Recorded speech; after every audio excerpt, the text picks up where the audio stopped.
Bonjour, bonsoir, bien-aimés. Que Dieu, dans son amour, bénisse tout un chacun. Nous rendons grâce à ces grands dieux, à ces puissants dieux, à ces merveilleux dieux qui nous donnent cette opportunité, bien-aimés, afin que nous puissions ensemble parler encore de sa part.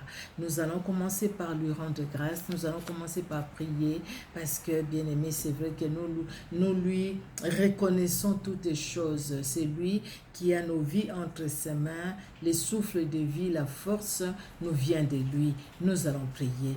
Éternel Dieu notre roi, nous te disons merci. Merci Seigneur parce que tu as veillé sur nous depuis le matin jusqu'à 7 heures. Merci Seigneur parce que tu as veillé sur chaque membre de nos familles. Tu nous as gardés comme tu les as gardés. Tu as gardé Seigneur Dieu de gloire au Père très saint. Toutes ces personnes pour lesquelles nous avons prié, nous avons pensé à eux dans nos prières. Éternel Dieu de gloire, oui, tu nous as exaucés, tu les as bénis aussi. Tu les as gardés aussi, Éternel. Nous voici dans ta présence. Nous venons nous recommander à toi. Tendre Père, nous reconnaissons nos faiblesses et nos manquements. Nous te prions, Seigneur, de nous pardonner. Pardonne nos fautes. Pardonne à chaque membre de nos familles. Que le sang qui a coulé à la croix de Golgotha lave l'esprit, l'âme et le corps de tout un chacun de nous, que le sang de Jésus coule abondamment là où se trouve chacun de nous, au nom de Jésus, afin que le sang de Jésus agisse et que le sang de Jésus forme une muraille de feu et que le sang de Jésus, Seigneur, empêche à toute flèche de l'ennemi de nous atteindre ou d'atteindre ou d'atteindre un seul membre de nos familles, au nom puissant de Jésus-Christ de Nazareth.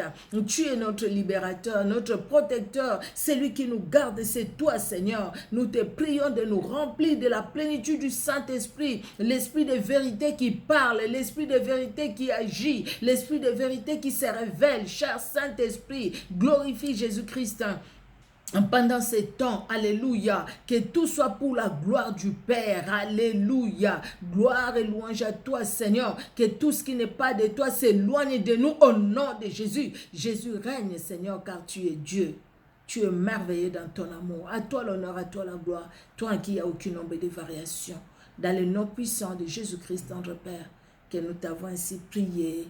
Amen. Amen, amen. Que Dieu bénisse tout un chacun dans son amour bien-aimé. Les thèmes, les secours qui ne manquent jamais dans la détresse. Les secours qui ne manquent jamais dans la détresse.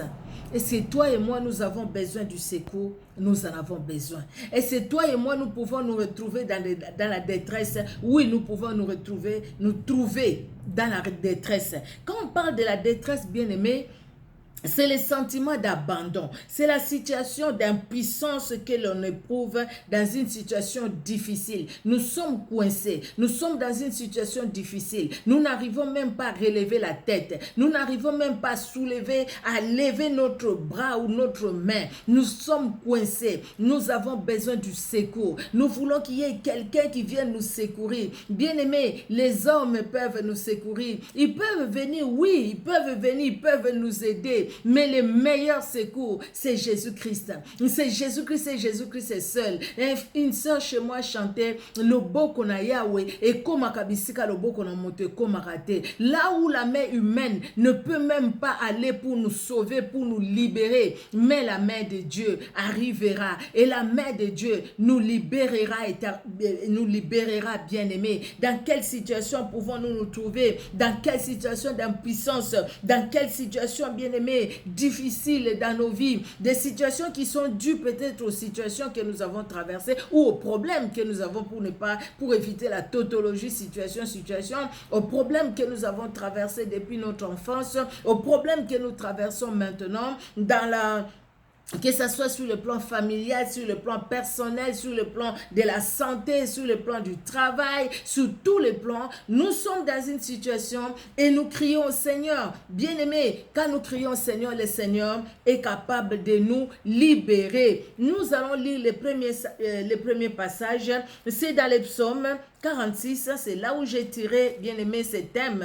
Les psaumes 46, la Bible nous dit, les psaumes 46, les premiers versets. 46, la Bible dit, au chef des chantres, de fils de Corée, sur Alamote cantique. Dieu est pour nous un refuge et un appui, un secours qui ne manque jamais dans la détresse.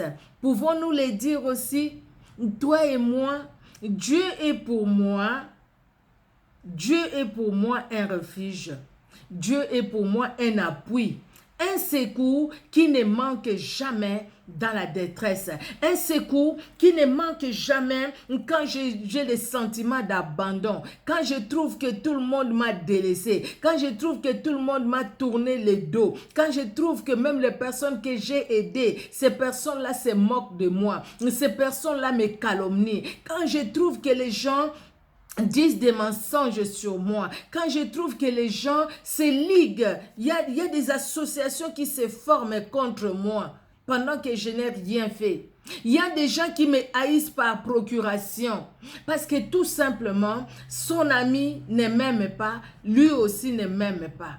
Il y a des gens qui me suivent plus, tout simplement parce qu'on leur a dit ne suis plus. Parce que tout simplement, il y a quelqu'un qui veut te faire du mal. Il y a des gens qui cherchent à nous faire du mal pendant qu'on leur a fait aucun mal. Il y a des gens qui parlent du mal de nous pendant qu'on leur a fait aucun mal. Des gens qui parlent du mensonge. Peut-être qu'ils ont écouté du mensonge. Peut-être qu'ils ont fabriqué eux-mêmes. Et le secours nous viendra d'où? Je lève les yeux vers les montagnes. D'où me viendra le secours? Le secours me vient de l'Éternel, de celui qui a fait les cieux et la terre, de celui qui me connaît plus que moi-même, de celui qui m'a choisi quand j'étais une masse informe dans le ventre de ma mère, de celui qui a vu comment je grandissais, de celui qui m'a donné tout ce que j'ai, qui connaît le nombre de mes cheveux, celui qui connaît le nombre de mes cheveux, celui qui m'a formé, celui qui m'a donné ce que j'ai extérieurement, intérieurement, celui qui m'a tout donné. C'est lui qui m'a placé dans une famille où je suis né. C'est Dieu-là. C'est à lui que viendra le secours. Dans la situation difficile, David a su lever les yeux vers le ciel. Et il a dit d'où me viendra le secours. Quand les ennemis viennent derrière, quand devant moi il y a des montagnes, quand à gauche et à droite je n'ai pas où aller, mais je lève les yeux vers les montagnes. Je sais que vers les montagnes, le secours viendra. Je sais que quand je lève les yeux là-haut, le secours viendra. Parce que celui qui est assis au milieu de louanges de son peuple, celui qui est souverainement élevé, celui qui a créé les cieux et la terre, celui qui me connaît plus que moi-même, viendra à mon secours. La Bible le dit, qu'il est le secours qui ne manque jamais dans la détresse. Jamais dans la détresse, c'est-à-dire, quel que soit le niveau de la détresse, quelle que soit la hauteur de la détresse, quelle que soit la grandeur de la détresse, quelle que soit la profondeur de la détresse dans laquelle toi et moi nous pouvons nous trouver, il y a toujours un secours. Il y a toujours un vrai secours. Et le vrai secours, c'est celui qui voit tout. C'est celui qui coordonne tout. C'est celui qui peut arrêter tout. C'est celui qui arrête les vents. C'est celui qui arrête les tribulations, comment dire, c'est celui à qui obéissent même les vents, même la mer. C'est celui qui arrête les vagues. C'est celui-là à qui viendra notre secours ou de qui viendra notre secours. Il est le secours qui ne manque jamais dans la détresse. Quand le psalmiste le dit, c'est parce qu'il a expérimenté. Il est passé par des temps difficiles. David est passé par des temps difficiles. Combattu même par son propre fils. Nous connaissons l'histoire d'Absalom. Et quand il va dire, l'Éternel, tu es mon appui. L'Éternel, tu es mon refuge. Et tu es le secours qui ne manque jamais dans la détresse. Parce qu'il a expérimenté que pendant qu'il était dans la détresse, pendant qu'il s'est caché même dans la caverne, pendant qu'il est devenu comme un fou parce qu'il avait peur des Philistins, pendant tous ces temps, pendant même qu'Absalom, son propre fils, les poursuivait, pendant que Saül cherchait à les tuer, mais il y avait quelqu'un qui les gardait. Et cette personne qui les gardait, ce n'était pas une autre personne que son créateur. C'est lui qui l'a gardé quand il était en train de paître les troupeaux de son père. quand l'ours et les lions sont venus attaquer les troupeaux de son père, c'est lui qui lui a donné la force de pouvoir récupérer la brebis de son père dans la gueule de lion ou de l'ours, ces animaux féroces, les mêmes dieux. C'est lui qui lui a donné la victoire devant Goliath, que tout le monde craignait, tout le monde avait peur. C'est le Seigneur. C'est pourquoi il est très important d'avoir une expérience personnelle avec le Seigneur. Vous savez, si on a une expérience personnelle avec le Seigneur, nous pouvons dire, comme les psalmistes, le Seigneur est mon refuge, le Seigneur est mon appui, il est le secours qui ne manque jamais dans la détresse. Parce qu'un jour, nous avons expérimenté, un jour, nous étions dans une situation difficile, un jour, nous étions peut-être dans le coma, un jour, nous étions peut-être haïs, un jour, nous étions peut-être dénigrés, un jour, nous étions peut-être, calomniés.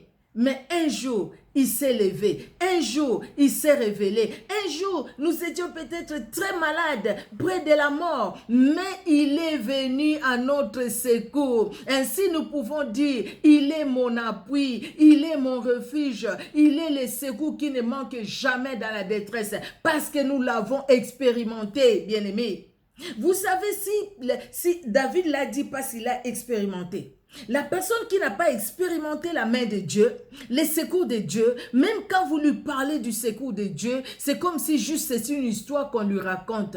Mais celui qui a expérimenté les secours de Dieu, comme vous, je l'espère, vous expérimentez les secours de Dieu, bien-aimé, vous le dites avec conviction parce que vous savez ce que le Seigneur a fait dans votre vie. Amen. N'est-ce pas? Parce que vous savez ce que Dieu a accompli. Parce que vous savez là où Dieu vous a tiré. Parce que vous savez quand vous étiez très malade, peut-être dans votre enfance, les parents vous ont raconté.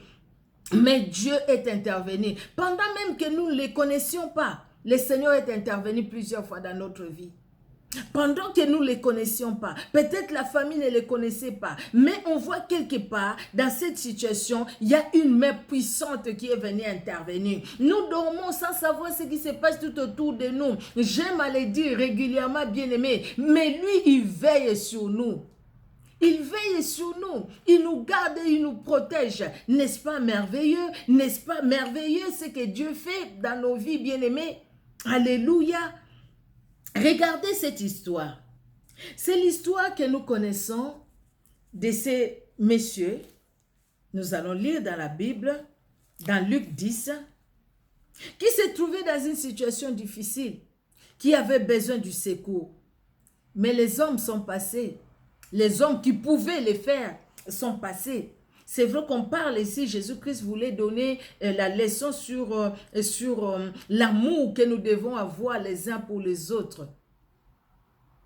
Mais celui qui a le grand amour pour nous, c'est Jésus-Christ. Parce qu'il est amour. Il est amour avec un grand A. Et cet amour, il le met dans nos cœurs. Et cet amour, il a exprimé. Cet amour, il a donné. Cet amour, il nous l'a fait vivre. Et il nous l'a fait vivre encore aujourd'hui. Alléluia. Dans Luc 10, nous allons lire du 25e au 37e verset. Luc 10, 25 à 37. La Bible dit, un docteur de la loi s'éleva et dit à Jésus pour le prouver, « Maître, que dois-je faire pour hériter la vie éternelle ?» Jésus lui dit, « Qu'est-il écrit dans la loi?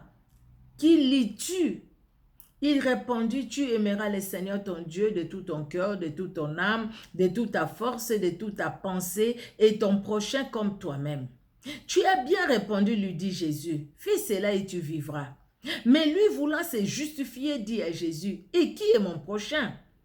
Jésus reprit la parole et dit, « Un homme descendait de Jérusalem à Jéricho, il tomba au milieu de brigands qui les dépouillèrent, les chargèrent des coups et s'en allèrent, les laissant à demi-morts. Un sacrificateur qui par hasard descendait par les mêmes chemins, ayant vu cet homme passant outre, un lévite qui arriva aussi dans ces lieux, l'ayant vu passa outre. Mais un samaritain qui voyageait étant venu là, fut émis de compassion lorsqu'il les vit Il s'approcha et bandant ses plaies, en y versant de l'huile et du vin. Puis il les mit sur sa propre monture, les conduisit à une hôtellerie et prit soin de lui. Le lendemain, il tira 2 deniers, les donna à l'hôte et dit: aie soin de lui, et ce que tu dépenseras de plus, je te les rendrai à mon retour. Lequel de ces 3 te semble avoir été le prochain de celui qui était tombé au milieu des brigands? C'est celui qui a exercé la miséricorde envers lui, répondit le docteur de la loi. Et Jésus lui dit: va, et toi, fais de même. Bien-aimé, là, Jésus-Christ donne cette parabole pour montrer l'amour que nous devons avoir. Aime l'Éternel ton Dieu, aime aussi ton prochain comme toi-même. Il nous montre ce monsieur qui est tombé dans une situation difficile parce qu'il a été tapé par les brigands, il était presque mourant et laissé au bord du chemin et laissé là, abandonné même. Bien-aimé, il n'y a pas de brigands qui cherchent à saccager ta vie, ma vie. Il n'y a pas de brigands qui volent ce que nous avons. Là, ces messieurs, ils ont volé sa santé. Là, ces messieurs, ils ont volé sa liberté. Parce que là, ils ne pouvaient même plus se déplacer. Il était là au bord du chemin. Il y a des situations qui peuvent nous placer au bord du chemin. Il y a des situations qui peuvent nous empêcher d'avancer. Et nous sommes là. Nous cherchons du secours. Parce que nous-mêmes, nous ne pouvons même pas nous relever. Nous sommes là, au fait, on a tellement reçu de coups. Des brigands, des voleurs, tellement des coups dans la santé, des coups dans la famille, des coups dans le travail, des coups, les épreuves qui s'accumulent. La maladie qui est là, dans des situations difficiles, la sorcellerie de la famille, des choses mauvaises, l'occultisme même dans nos immeubles, là où nous pouvons travailler aussi, bien aimé. Et tout ça, c'est des coups. Tu es là, calmement dans ton bureau, tu es là, calmement sur ton lieu du travail. Pendant que tu es là, pendant que tu te donnes à travailler, il y a des gens qui te jettent des flèches. Et quelque part, c'est des coups qu'ils te lancent. Ils te jettent des flèches. Et dans ces flèches-là, si toi, tu n'es pas préparé, bien-aimé, tu peux les sentir. Tu retournes chez toi, des fois, tu peux dire, j'ai vraiment des maux de tête. Vraiment, je sens que j'ai été envoûté. Je sens que je suis attaqué. Les attaques, des fois, nous les ressentons. Le Seigneur les permet. Et même quand nous sommes dans ces attaques, et même quand nous sommes dans des situations difficiles, et même quand nous sommes abattus, par les problèmes dans nos vies, par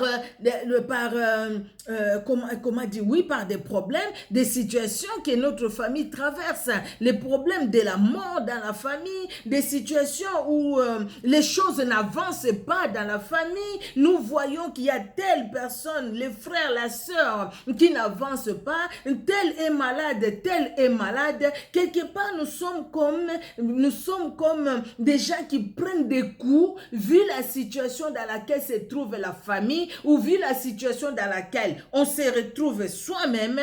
C'est comme des gens qui ont reçu des coups et maintenant on est abattu, on est assis au bord du chemin, on cherche du secours parce que quelque part on a reçu des coups.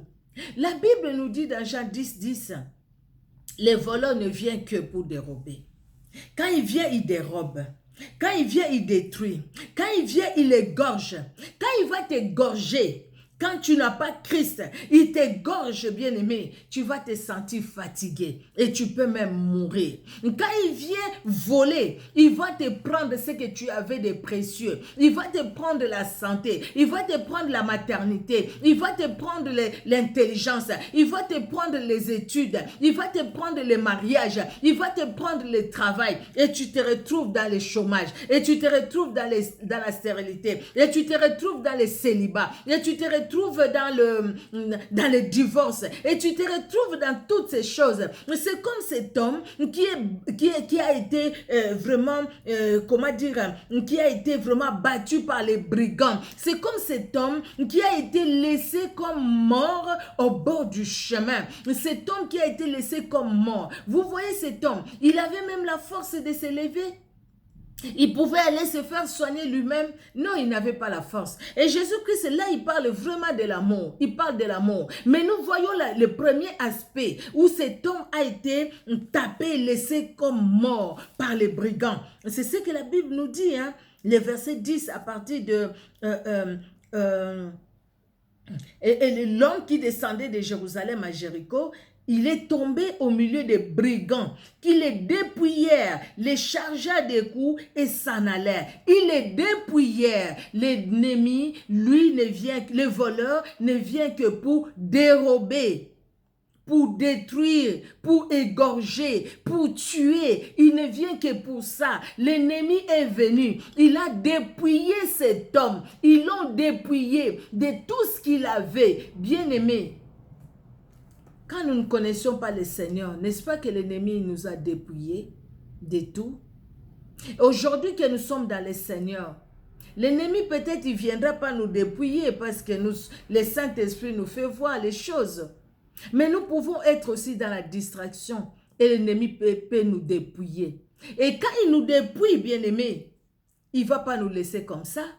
Parce que lui, quand il vient, il détruit. Et quand il vient, il détruit, il dépouille, il vole. Et il détruit. Il a volé et il a détruit. Il a volé l'intelligence, il détruit. Pour que tu ne sois plus intelligent. Il a volé les mariages, il détruit. Pour que tu ne puisses pas te marier. Il a volé la maternité, il détruit. Pour que tu n'arrives pas à concevoir. Il a volé les mariages, il détruit. Pour que les hommes ne te voient pas. Ou quand ils te voient, qu'ils ne voient pas la beauté que Dieu t'a donnée. Il te voit avec un autre visage. Ou pour les hommes aussi. Que les femmes puissent te dédaigner. Puissent te dénigrer. Pour que les femmes trouvent que non, tu n'es rien. On a vu des situations comme ça. Ou quelqu'un, moi j'ai déjà parlé avec quelqu'un qui dit, lui, et pourtant il est beau les jeunes là.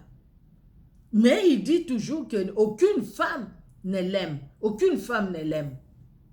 Il ne sait pas pourquoi, mais aucune femme. Ceux qui sont après lui se sont mariés, mais lui, il est là parce qu'il ne trouve pas une femme qui peut l'aimer. Et pourtant, c'est quelqu'un qui est beau. Il ne manque pas la beauté. Dieu lui a créé avec sa beauté que Dieu lui a donnée. Mais quelque part, quand l'ennemi vient, il te dépouille de cette beauté-là et il détruit en plus ta vie pour que personne ne puisse te trouver ou t'accepter tel que Dieu veut que les gens t'acceptent. Et il te laisse au bord du chemin. Combien de personnes qui se trouvent encore au bord du chemin et qui sont là, qui s'apitoient sur leur situation, qui sont là, qui restent là sur leur situation. Il y a certaines choses, il y a des noms de fois que les parents ont donné aux enfants. Dans ma langue, par exemple, on donne à l'enfant Akufa Lobi. C'est-à-dire, il va mourir demain. Et cet enfant-là, il peut être au bord du chemin et s'apitoyer sur sa situation, subir cette situation et dire de toutes les façons, même s'il est malade aujourd'hui, après-demain, il va dire de toutes les façons, mon nom c'est Akufa Lobi, donc mon nom c'est celui qui va mourir demain. Ou un enfant qui on donne le nom de Mapasi. Mapasi, c'est-à-dire souffrance. Donc, c'est-à-dire, moi, mon nom, c'est la souffrance. Donc, je suis dans la souffrance. Et je reste dans la souffrance. Donc, c'est quelqu'un qui est assis au bord du chemin. Quelqu'un qui est là, qui s'apitoie sur sa situation. Vous savez, il y a des gens, peut-être vous en connaissez, moi, j'en connais.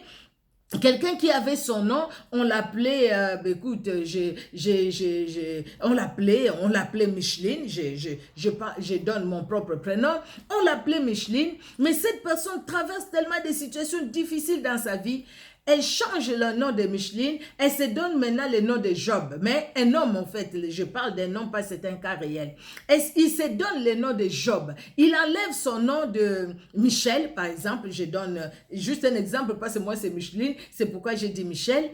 Donc, il s'appelle Michel et parce qu'il a souffert tellement dans sa vie, il dit, écoutez, à partir d'aujourd'hui, vous m'appelez Job. Et Job est resté son nom. Pourquoi, ou son prénom? Pourquoi il s'est dit qu'il est Job? Parce qu'il voit la souffrance de Job. Est-ce que Job est dans sa souffrance? Il est resté dans cette souffrance-là ou Job, au contraire, la Bible nous dit qu'il n'a pas péché. Il a regardé la gloire de Dieu jusqu'à tel point, il sait que mon Rédempteur est vivant. Il il interviendra les derniers. Jusqu'à tel point, il va dire, mon oreille a entendu parler de toi, mais maintenant mon œil t'a vu. J'ai vu qui tu es. J'ai vu ce que tu es capable de faire et de réaliser dans un cœur, dans une vie. J'ai vu que tu es les seuls secours qui peuvent venir, les seuls secours qui nous libèrent, les seuls qui peuvent venir nous secourir, même quand nous sommes dans des situations difficiles, même quand l'ennemi a cherché à tout voler, tu es capable de restaurer, même quand l'ennemi a détruit, tu es capable de restaurer. Il a volé, tu restaures. Pardon. Il a détruit, tu restaures. Donc tu es capable. Seigneur, tu es capable. Nous pouvons peut-être voir le côté positif de cette situation. Job a souffert. Dieu, ce n'est pas pour rien. Dieu a permis que cette histoire soit dans la Bible. C'est pour que toi et moi, dans la souffrance la plus atroce, que nous puissions tourner nos regards vers les secours qui ne manquent jamais dans la détresse. Dire que c'est Dieu-là, il voit tout, il connaît tout. S'il permet cette situation, il est celui qui va intervenir aussi. Je sais que mon Rédempteur est vivant et il interviendra les derniers. Atelemaka moto asuka na nyonso. Akotaka likambu oya biso. Akotaka likambu na yo, lokola pe akotaka likambu na ngai. C'est lui qui vient et qui fait de nos défis ses défis. C'est lui qui vient intervenir en notre faveur. Le Rédempteur de notre vie. Il est vivant. Il est le secours qui ne manque jamais, jamais dans la détresse. Parce qu'il est là pour nous. Alléluia. Nous allons voir, toujours dans les psaumes, ce que le psalmiste nous dit encore. J'avais relevé dans les psaumes 118, le verset 5, il dit, du sein de la détresse, j'ai invoqué l'Éternel. L'Éternel m'a exaucé et m'a mis au large. L'Éternel est pour moi, je ne crains rien. Que peuvent me faire des hommes? L'Éternel est mon secours et je me réjouis à la vue de mes ennemis. Qu'ils viennent nombreux comme un fleuve, l'Esprit de l'Éternel les mettra en fuite. Quand ils viendront par un seul chemin, ils s'en retourneront par sept chemins différents. Les psalmistes l'a compris. Il dit, l'Éternel est mon secours. Je me réjouis à la vue de mes ennemis. Parce qu'ils viendront. Mais le psaume 23 nous dit, il est celui qui dresse une table devant moi, en face de mes ennemis. Et il oint d'huile ma tête et ma coupe déborde. Mes ennemis viennent. Ils viennent pour m'attaquer, mais lui me dit, reste calme, sois là. Pendant ce temps-là, parce que j'ai confiance à lui, il me remplit de son onction. Il me remplit de son onction et il me dit tout simplement, tu verras la rétribution des méchants. Tu verras ce que je vais faire. Restez en place. Comme il a dit aux enfants d'Israël avec Moïse quand ils sont sortis d'Égypte. Pourquoi c'est écrit, dit aux enfants d'Israël de marcher? Pourquoi c'est écrit, continuez la marche? Pourquoi c'est écrit, les Égyptiens que vous voyez aujourd'hui, demain vous ne les verrez pas? Restez en place, restez calme. Reste calme, ne sois pas dans les tourments. Tu es au bord du chemin. Oh, parce que tu as été dépouillé. Tu as été dépouillé de ta santé. Tu as été dépouillé dans ta vie. Tu as été dépouillé. Tu trouves que rien ne marche. Tu es dans la dépression. Tu trouves que rien ne marche. Les gens te haïssent sans cause. Les gens, quand ils te voient, les gens, je ne sais pas dans quelle situation tu es. Il y a des gens, des fois, qui ont une odeur là, tu ne peux même pas t'approcher d'eux. Mais c'est des gens qui se lavent bien. C'est une odeur, vraiment, parce que l'ennemi est venu pour détruire leur vie, pour les séparer des autres, pour qu'ils deviennent les sujets de raillerie et de moquerie. Même dans ça, dis comme Job, je sais que mon Rédempteur est vivant et il interviendra les derniers. Mon Rédempteur interviendra parce qu'il est Dieu. Mon Rédempteur interviendra parce qu'il est Seigneur. Je sais qu'il est mon secours. Et nous allons dire comme le psalmiste, il est mon appui, il est mon refuge et le secours qui ne manque jamais dans la détresse. Quelle est la détresse de ta vie? Il y a un secours. Cet homme qui était dépouillé, qui était battu, abandonné par les brigands au bord du chemin, cet homme cherchait du secours aussi. Ceux qui sont passés, que ce soit les sacrificateurs, que ce soit les lévites, ils sont passés. Ça, c'est un autre enseignement, c'est une autre prédication, si je peux dire ainsi. Ils sont passés. C'est des gens qui devraient les faire. C'est-à-dire, la religion ne sauve pas. La religion ne sauve pas. Bien-aimés, ce n'est pas nos responsables spirituels qui sont notre secours. Nos responsables spirituels sont là pour nous aider.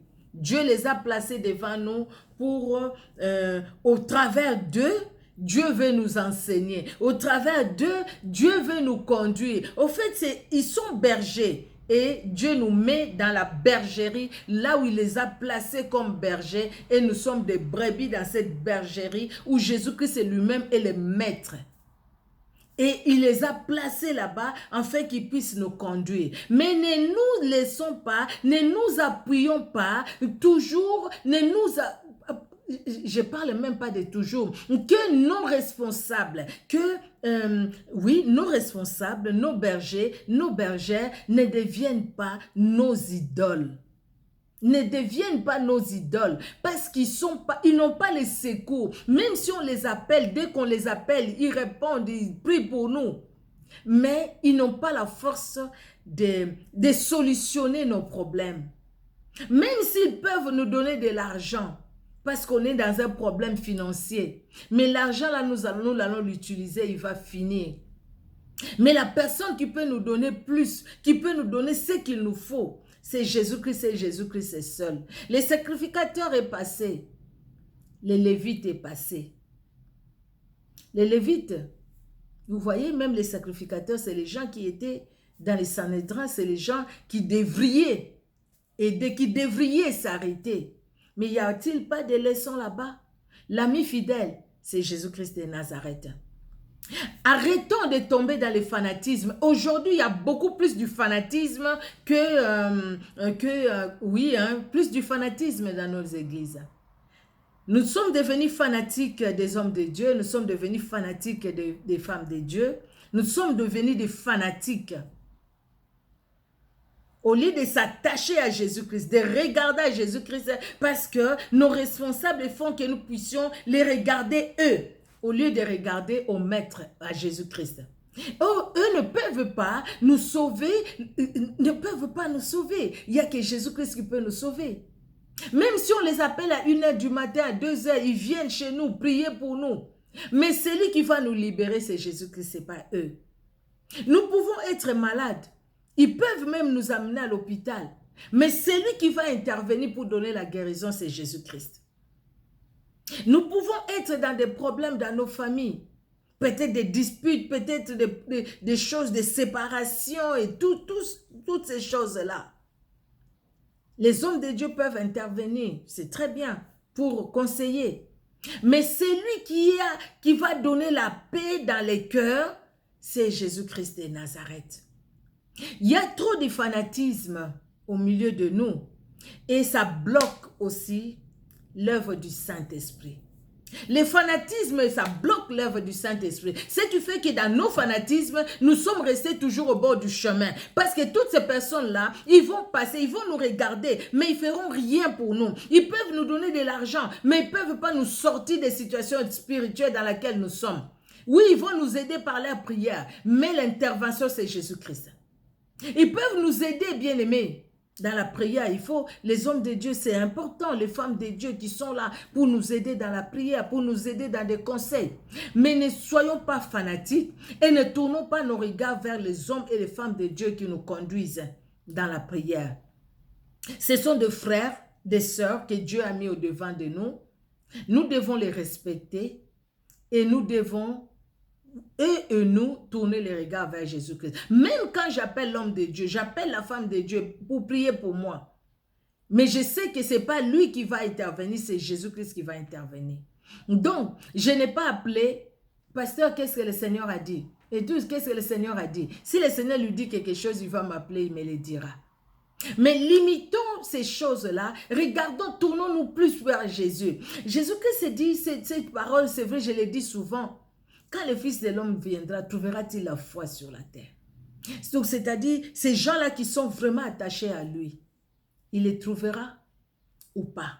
Les gens qui sont vraiment attachés à Jésus-Christ, Jésus-Christ les trouvera ou pas? Il va trouver des fanatiques des églises, des fanatiques des pasteurs et des hommes et des femmes de Dieu, où Jésus-Christ se trouvera des convertis, des chrétiens et chrétiennes qu'il a rachetés et qui tournent leur regard vers lui, lui qui est le secours, qui ne manque jamais dans la détresse. Le Seigneur vous aime, le Seigneur nous aime, bien-aimés, et le Seigneur veut que nous puissions tourner nos regards vers lui. Amen, amen, amen. Dans le psaume 3, la Bible nous dit,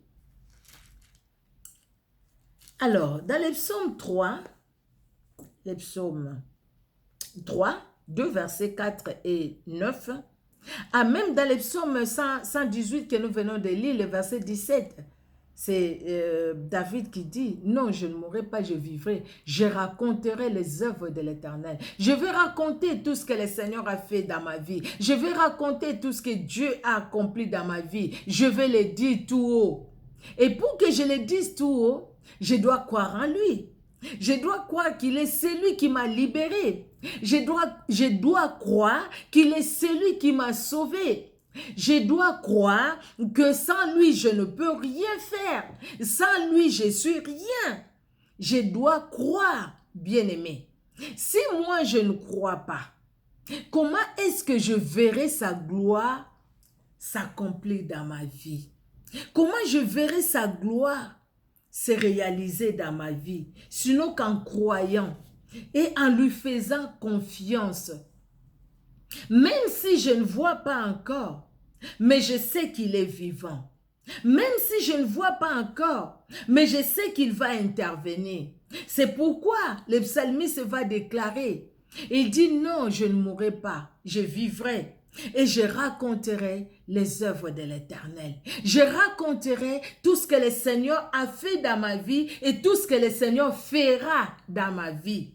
Je raconterai cela parce que le Seigneur agira et le Seigneur va agir et le Seigneur se manifestera et le Seigneur va se manifester. Je le crois parce que sa parole c'est la vérité. Je le crois. Alléluia. Alléluia. Voilà, bien-aimés. Le Seigneur veut vraiment que nous puissions lui faire confiance. Totalement confiance. David, c'était une personne de même nature que vous et moi. Mais il a su faire confiance à Dieu. Il a su compter sur le Seigneur, même dans la situation difficile. Vous voyez cette histoire, moi, ça m'interpelle beaucoup quand Shimei s'est moqué de David. Pour lui dire, regarde, tu vois maintenant, tout le mal que tu as fait à Saül, il s'est retombé sur toi. Hey, tu vois. Il y avait un de ses soldats qui a demandé, qui a dit, écoutez, ne laissez pas ces chiens-là continuer à t'injurier. Donc, juste l'ordre et puis on va finir avec lui. Joab, lui, il blaguait pas. Mais David va dire, non, laissez-les se moquer de moi. Mon propre fils l'a fait et lui, laissez-les se moquer de moi. Quel cœur! Quand Dieu a dit, j'ai trouvé David, fils d'Isaïe, l'homme selon mon cœur, qui va accomplir mes volontés. Dieu connaît toutes choses. Il connaît tout de nous, de toi et de moi. Il sait si nos cœurs sont à lui ou pas. Il sait quand nous allons à l'église, comment nous les cherchons. De tout notre cœur, ou nous les cherchons avec un cœur partagé. Parce que tout simplement, je sais qu'après le pasteur va prier pour moi. Aujourd'hui, nous aussi, serviteurs, servantes de Dieu, nous responsables. Je ne sais pas si je peux dire c'est un peu notre faute ou comment, je ne sais pas. Parce qu'il y a certaines personnes à l'église qui eux-mêmes n'ont même pas le temps de prier pour leur situation. Mais ils savent que non, je vais dire au pasteur, le pasteur va prier. Je vais dire au pasteur, le pasteur va prier. Je vais dire au pasteur, le pasteur va prier. Mais soyons nous-mêmes aussi, ayons cette intimité nous-mêmes avec le Seigneur. C'est très important. C'est très important, bien-aimé, parce que si on n'a pas ce temps-là, à passer avec le Seigneur, ça sera difficile pour nous de croître spirituellement. C'est bien d'être à l'église, hein, c'est très bien de servir Dieu. Il est faux, hein? Vraiment il est faux. Mais le temps que nous devons prendre nous-mêmes, c'est des temps très importants. Et ces temps-là que nous prenons avec le Seigneur, ça développe notre intimité avec Dieu à tel point que, devant une situation difficile, nous pouvons dire comme les psalmistes, l'Éternel est mon appui, l'Éternel est mon refuge, il est le secours qui ne manque jamais dans la détresse. C'est une parole puissante que nous pouvons même confesser devant les difficultés. C'est une parole puissante que nous pouvons même confesser devant les situations, toutes situations que nous pouvons traverser. Je sais que mon Rédempteur est vivant. Comme Job l'a dit, il interviendra le dernier. Vous croyez vraiment que je suis fini? Je ne suis pas fini. Même si j'étais au bord du chemin où les gens passaient, où les gens m'injuriaient, où les gens se moquaient de moi. Mais je sais une chose, que mon Rédempteur est vivant. Il interviendra le dernier. Il viendra à mon secours. Il va me secourir. Il ne va pas me laisser entre les mains des brigands et des voleurs. Il ne va pas me laisser au bout sur le bord du chemin. Parce que j'ai crié à lui. Ces jours-là, pour ces messieurs, il y a eu un Samaritain qui est passé, qui s'est occupé de lui. Mais ces jours-là, pour toi et moi, il n'y aura pas un Samaritain qui va passer, mais il y aura les bons bergers. Il y aura Jésus-Christ et il y a Jésus-Christ qui passe, qui me voit et qui te voit, qui voit que nous sommes au bord du chemin à cause de tout ce que nous avons traversé, à cause de ce que les hommes nous ont fait, à cause des échecs dans nos vies, à cause des situations que nous avons, de tout ce que nous avons traversé ou ce que nous sommes en train de vivre, des interrogations, des questions à nous. Nous n'avons pas de réponses, nous n'avons pas de solutions, des problèmes qui sont restés sans solution, des problèmes que nous n'arrivons même pas à résoudre jusqu'à aujourd'hui. C'est pourquoi aujourd'hui nous courons derrière les miracles. Nous courons, à force de courir derrière les miracles, nous tombons aussi dans les pièges de l'ennemi. Faisons attention. Le Seigneur nous aime, il est le secours qui ne manque jamais dans la détresse. Le psaume 3 nous dit 3. Les versets 4 et le verset 9, nous allons lire. Le verset 4 nous dit, « Mais toi, ô Éternel, tu es mon bouclier, tu es ma gloire, et tu relèves ma tête. » Alléluia. Le verset 9 nous dit, « Le salut est auprès de l'Éternel, que ta bénédiction soit sur ton peuple. » Le salut ne se trouve pas auprès d'un homme, mais auprès de l'Éternel. C'est lui qui nous donne le salut. Parce qu'il nous connaît. Quand les voleurs viennent pour dérober, détruire, égorger et tout, lui vient pour donner la vie à ces brebis que nous sommes. Et cette vie, la Bible nous dit, pour que nous l'ayons en abondance. Alléluia. Regardons le psaume 23 encore. Devant nos ennemis, il dresse une table. En face de nos adversaires. Et qu'est-ce qu'il fait? Il d'huile nos têtes et la coupe déborde. Pendant que l'ennemi nous attaque, lui, il nous remplit de lui. Il nous remplit de son onction. Il nous conduit encore plus haut. Il nous montre sa gloire. Il nous fait voir sa gloire. Il nous amène à comprendre que c'est lui notre secours. Nous n'avons pas un autre secours. Le secours qui intervient pendant que nous ne pensions même pas. Le secours qui intervient pendant qu'on était là, on ne savait même pas par où entrer, par où commencer. Il y a un frère chez moi qui a chanté, j'aime beaucoup. C'est un homme de Dieu que je respecte beaucoup. Et j'aime beaucoup aussi ses chansons. Ata bakangi gauche, bakangi droite. Esika ya kokotela ya kolekela nga na oto yebite. Mais lokola mu pepe Yesu Kristo akoya. Alongoli nyonso. Ako isi nyonso. Yesu Kristo atalisi biso nzela. Yesu Kristo a relevé biso. Même si nous nous voyons entre les quatre murs comme Jérémie, dans Lamentation de Jérémie, même si nous trouvons que non, tout autour de nous, il n'y a aucun secours, mais Dieu ouvrira toujours une porte. Et nous pouvons dire comme Jérémie, il y a une chose que je repasse dans mon cœur, que les bontés de l'Éternel ne sont jamais épuisées. Il les renouvelle chaque matin, même quand nous sommes au bord du chemin. Dieu enverra son secours. Parce qu'il viendra lui-même. Il nous saisira par sa main. Il nous relèvera. Relève-toi. Toi qui te dis, écoutez, où est-ce que je vais encore aller? Qu'est-ce que je peux faire? Mes parents m'ont lié par les noms qu'ils m'ont donnés. Tu es au bord du chemin. Ces noms-là, tu peux les porter et ne plus porter la malédiction qui est derrière les noms que tu portes. Les problèmes, ce n'est pas tout simplement de changer les noms que tes parents t'ont donnés, mais les problèmes, c'est de changer les effets de ces noms-là sur ta vie.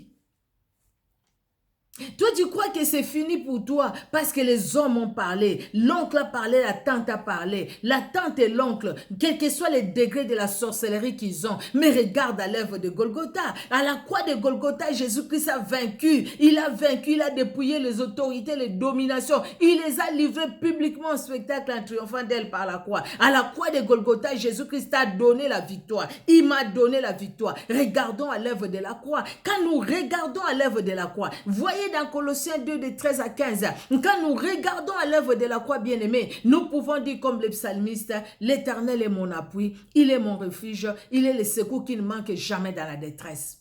Le Seigneur peut les laisser, ils viennent, quelque part, ils viennent, ils attaquent, ils envoient des flèches et tout. Le Seigneur les regarde. Vous croyez que Dieu ne les voit pas? Dieu les voit.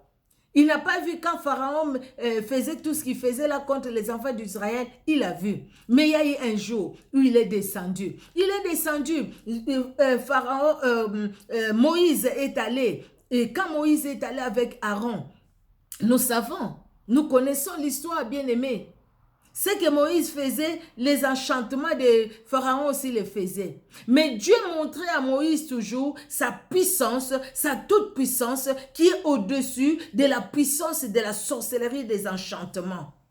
Mais quand Dieu a mis un stop aux enchantements, à la sorcellerie, Dieu a mis un stop. Ce que Dieu a fait par Moïse, les enchantements n'ont pas fait ça. Ils n'ont pas pu le faire. Ils n'ont pas pu le faire. Quand Dieu a dit que tous les premiers-nés des Égyptiens à partir de Pharaon vont mourir, avant que Pharaon accepte de libérer les enfants d'Israël, et ils sont morts. Mais qu'est-ce que ces enchantements ont fait? Ils ont ressuscité ces enfants-là? Non, parce que Dieu a les derniers mots. Voyons l'histoire de la Bible et voyons que Dieu a les derniers mots. Bien-aimés, nous ne les disons pas pour le plaisir de les dire, mais c'est ce que nous devons vivre. Nous devons vivre cet attachement à Jésus-Christ. Nous devons vivre confesser la gloire de Jésus. C'est dire, écoutez, même si je trouve devant moi que toutes les portes sont fermées, mais je sais qu'il y a une porte qui s'ouvrira. Les jours où Dieu lui-même va décider, selon son plan. Mon temps n'est pas le temps de Dieu. Ma façon de voir les choses, ce n'est pas la façon de voir des choses de Dieu. Donc, c'est lui qui a les derniers mots. Il va agir. Il y a un jour sonnera. Et ce jour-là, c'est le jour où le Seigneur dira stop. Et même ces sorciers-là qui te retenaient, ils ne vont plus te retenir. Parce que Dieu dira stop. Même ces sorciers-là, ils n'arriveront plus. Même si leur parole t'atteignait toujours, ne t'atteindront plus. Parce que nous avions su faire confiance à ces grands dieux, à ces puissants dieux, à ces glorieux dieux. Le salut est auprès de l'Éternel. Que ta bénédiction soit sur ton peuple. Que la bénédiction de l'Éternel soit sur toi, mon frère. Que la bénédiction de l'Éternel soit sur moi, sur toi, ma soeur. Que la bénédiction de l'Éternel soit sur moi. Que la bénédiction de l'Éternel soit sur ta famille, mon frère. Que la bénédiction de l'Éternel soit sur ta famille, ma soeur. Que la bénédiction de l'Éternel soit sur ma famille. Que Dieu nous garde. Que Dieu nous protège dans son amour. Vraiment parce qu'il est celui qui veille sur nous. Alléluia, alléluia. Il est celui qui veille sur nous. Son amour est grand. Son amour est au-dessus de tout. L'amour de Jésus-Christ est incomparable. Il est celui qui nous aime. Il suffit au fait de réaliser, vous savez, les gens peuvent croire que nous sommes orgueilleux, nous sommes orgueilleuses, parce que tout simplement, nous confessons la grandeur de Jésus en dépit des problèmes difficiles que nous pouvons traverser. Les situations difficiles, nous les traversons. Vous voyez? Mais même dans ces situations difficiles-là, Nous ne nous laissons pas au bord du chemin. Nous ne restons pas là, mais nous relevons la tête. Nous appelons au secours, parce qu'il est le secours qui ne manque jamais dans la détresse. Qu'est-ce qu'il va faire? Il va nous répondre. Il est le secours qui ne manque jamais dans la détresse. Il va nous répondre. Vous voyez, le fait de croire à ça, au fait, le fait de dire, écoutez, je sais que tu es vivant et tu répondras, de faire comme même Jérémie a fait. Je sais que, Seigneur, je repasse, quelle que soit ma situation, mais il y a une chose que je repasse dans ma tête, dans mon cœur, que tes bontés, tu les renouvelles chaque matin, ils ne sont pas épuisés. Tes bontés sont là. C'est-à-dire, il croit aussi, il croit directement que les bontés de l'Éternel agit dans sa vie. Il les croit, il les confesse, bien-aimé. Je crois dans mon cœur, je confesse de ma bouche et je crois. Pas juste confesser, mais croire du fond de cœur. C'est ça la foi. Même la petite foi là, bien-aimé, Dieu est capable de renverser des situations. Il est capable de changer la situation. Il est capable, bien aimé. Là où les gens disent, eh bien, écoutez, il y a un point, il transforme ces points-là en virgule parce qu'il est le secours qui ne manque jamais dans la détresse. Parce qu'il est le secours qui ne manque jamais dans la détresse. Il est celui qui change aussi la situation de tout un chacun de nous. Il change ta situation, il change ma situation. Il change, bien aimé, il change. Nous avons soif de ces grands dieux. Nous avons soif de ces grands dieux. Alléluia. N'est-ce pas, bien-aimé, pour que nous puissions dire, comme le psalmiste l'a dit, Dieu est pour moi un refuge, il est pour moi un appui, il est le secours qui ne manque jamais dans la détresse. Le psaume 46, verset 1, vous pouvez le surligner dans votre Bible. Quand vous sentez vraiment que vous êtes abattu, découragé, confessez cela. Croyez que Dieu ne vous abandonnera jamais. Il ne vous délaissera point. La Bible dit, bien-aimé, croyez qu'il est votre appui, croyez qu'il est votre berger, croyez, il est dit, le psalmiste dans le psaume 23, il va ajouter vers la fin, il dit, le bonheur et la grâce m'accompagneront tous les jours de ma vie et j'habiterai dans la maison de l'Éternel jusqu'à la fin de mes jours. C'est-à-dire, rien ne me séparera de ton amour parce que j'ai compris qui tu es et moi je reste attaché à toi. Moi je reste attaché à toi parce que je sais que c'est toi qui es tout pour moi. Vous voyez, bien aimé, c'est très important. Alléluia, alléluia. Gloire à Jésus, gloire au Seigneur. Nous allons finir par ce passage, c'est ce que j'étais en train de chercher parce que je l'avais écrit aussi.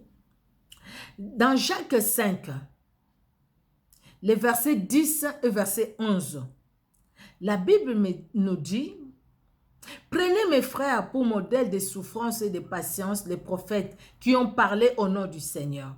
Voici, nous disons, bienheureux ceux qui ont souffert patiemment. Vous avez entendu parler de la patience de Job et vous avez vu la fin que le Seigneur lui accorda, car le Seigneur est plein de miséricorde et de compassion. » Vous avez entendu parler de la patience de Job et vous avez vu ce que le Seigneur a fait pour lui. Vous aviez vu ce que le Seigneur lui accorda, ce que Dieu lui a accordé. Dieu lui a accordé ce qu'il avait perdu. Il a perdu ses filles, Dieu lui a redonné des filles. Il a perdu ses garçons, Dieu lui a redonné les garçons. Il a perdu sa santé, Dieu lui a redonné sa santé. Il a perdu ses biens, Dieu lui a redonné plus que même ce qu'il avait avant. Tout ce qu'il avait perdu, Dieu lui a redonné, plus que même ce qu'il avait avant, parce qu'il a su compter sur le Seigneur, parce qu'il a déclaré que Dieu est son Rédempteur et qu'il interviendra les derniers. Même si maintenant, j'ai l'impression que non, je suis abandonné au bord du chemin. Depuis que la sorcellerie agit dans ma famille, je suis toujours dans ces liens-là.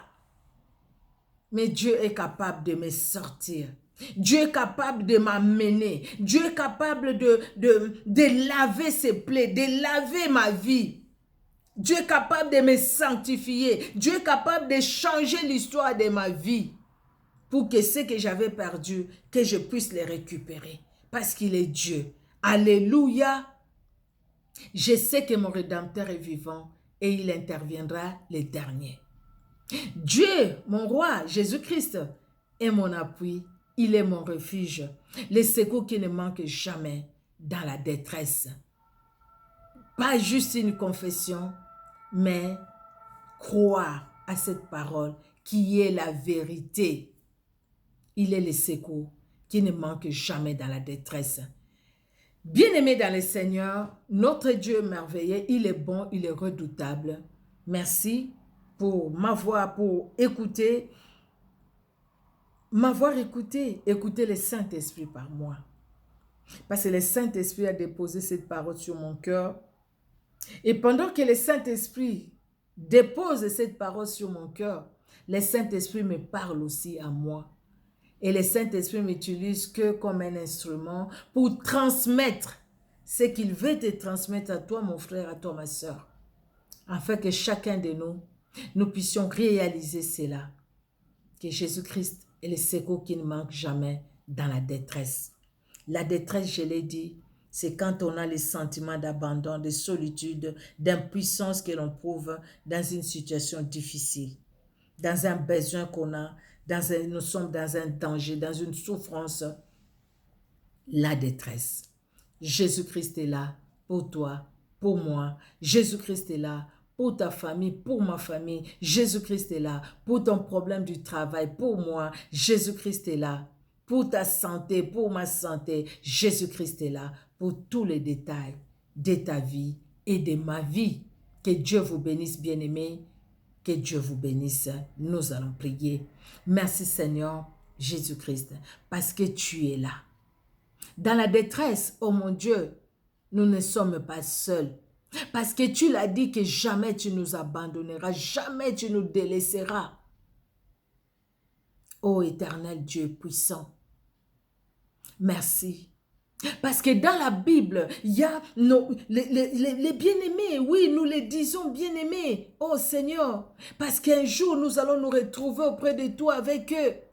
Ils avaient compris à leur époque que tu étais le seul capable de libérer, tu étais le seul capable de renverser les situations, tu étais le seul capable de donner les sourires là où il y avait des pleurs, tu étais le seul capable, Seigneur, de relever, oh Dieu de gloire. Tu es Dieu, Seigneur. Même dans la prison, tu fais sortir Paul et Pierre et Silas. Même, Seigneur Dieu de gloire, oh mon Dieu, dans les complots des hommes éternels, tu sauves ton peuple. Tu es Dieu. Jérémie a dit que tes bontés, tu les renouvelles chaque matin. Elles ne sont pas épuisées. Gloire à toi. Gloire à toi, Seigneur. Le psalmiste l'a dit. Gloire à toi, éternel. Nous croyons, Père très saint. Gloire à toi, mon Dieu. Parce que tu l'as déclaré. Que vos cœurs ne se troublent point. Tu parles aux disciples. Comme tu nous parles aussi aujourd'hui. Nous qui sommes tes disciples. Que nos cœurs ne se troublent point. Que nous puissions croire en toi. Parce que c'est toi qui es notre secours. Et le secours qui ne manque jamais dans la détresse, c'est toi, Seigneur. Tu savais qu'il y aura des détresses dans la vie. C'est pourquoi, Seigneur Dieu de gloire, tu as permis que cette parole soit écrite, Seigneur Dieu de gloire, dans la Bible. Que toi, tu es le secours qui ne manque jamais dans la détresse. Nous voulons vivre cette parole et l'expérimenter, quelle que soit la situation dans laquelle chacun de nous se trouve. Merci, Père, parce que tu es celui qui nous garde. Dans le nom puissant de Jésus-Christ, que nous t'avons ainsi prié. Amen. Amen, amen, amen. Alléluia. Que Dieu dans son amour bénisse tout un chacun. Soyez richement bénis. Je vous aime, bien-aimés. Je vous aime. Je vous porte dans mon cœur. Je prie le Seigneur pour vous. Je l'espère que vous aussi, vous priez pour moi. Soyez richement bénis. Au revoir.